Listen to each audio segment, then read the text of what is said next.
Welcome to Pindar Poetry. We hope you learned something new. In this video, I will explain how to make steak Dominican style. First, let's prepare the marinade. You'll need sour orange juice or a mix of lime and regular orange juice, along with plenty of minced garlic, fresh oregano, and a touch of salt and pepper. Combine these ingredients and coat your thin-cut steak thoroughly. Let it marinate for at least 30 minutes to infuse those vibrant flavors, ensuring a tender and delicious result. Now, let's get that perfect sear. Heat a heavy-bottomed skillet, like cast iron, over medium-high heat with about 2 tablespoons of oil. Once the oil is shimmering, carefully place your marinated steak in the pan. Sear each side for 2 to 3 minutes until it develops a beautiful golden brown crust. Remember not to overcrowd the pan.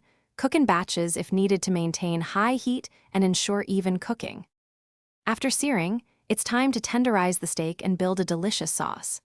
Add about 1/4 cup of water or beef broth to the pan, scraping up any brown bits from the bottom. Cover the pan and let the steak simmer gently for 10 to 15 minutes, or until it reaches your desired tenderness. Finally, remove the steak and reduce the remaining pan liquid to create a rich, savory sauce to pour over your finished dish. Your Dominican-style steak is now ready to enjoy. Traditionally, it's served with a side of fluffy white rice, stewed beans, and a simple green salad, making for a complete and satisfying meal. Garnish with some fresh cilantro or parsley for a pop of color and extra freshness.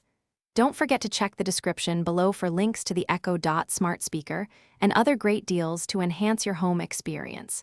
Enjoy your delicious homemade meal. Thanks for watching. Consider subscribing if we helped you.